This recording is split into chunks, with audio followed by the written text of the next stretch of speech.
عيط. قولي لي بتعيطي ليه؟ بالراحه. انا كنت بعمل ذنب معين وعدت ربنا ان انا مش هعمل الذنب ده تاني وحلفت على القرآن، وبعد كده رجعت للموضوع ده تاني وخايفة من عقاب ربنا بسوا.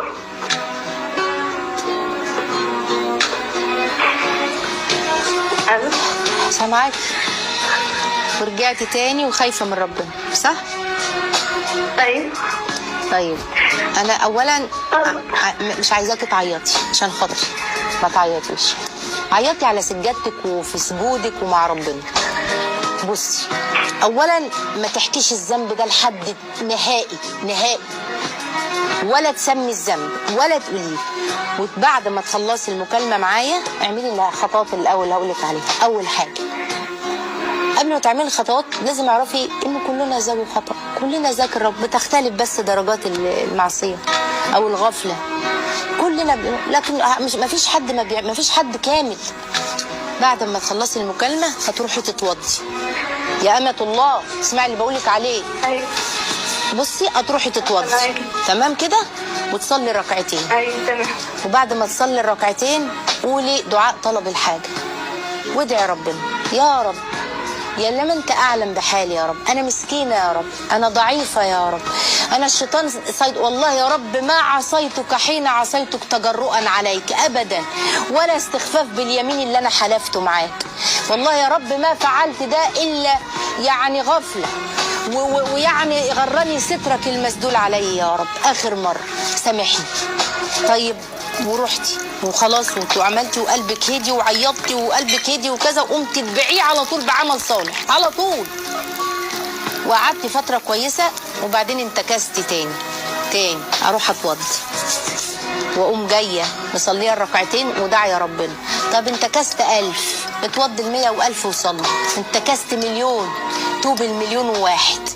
اوعي الشيطان ييأسك. تعالي ما اقولك على سر بقى، سر بجد يخليكي قويه، ولما يجي الذنب ولا يجي الشيطان ولا الوسوسه ولا النفس ولا الدنيا ولا هوا تبقي قويه وتقولي اني اخاف ان عصيت ربي عذاب يوم عظيم.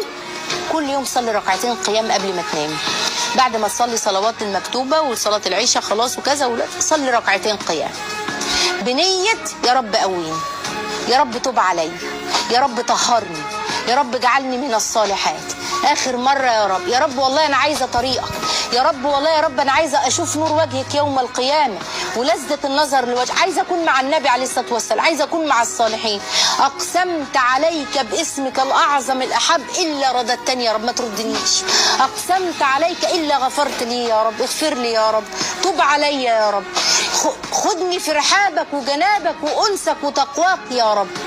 كل يوم صلي الركعتين دول، الحي على الله، خبطي يا رب، يا رب اقبلني، يا رب افتح لي الباب، يا رب افتح لي باب رحمتك. خبطي الركعتين دول معناه ان انا بخبط على باب ربنا، هيفتح لك وهيستجيب وهيتوب عليك.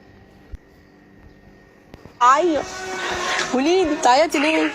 بالراحه. انا كنت بعمل ذنب معين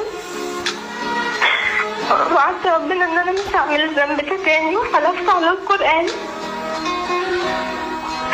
وبعد كده رجعت للموضوع ده تاني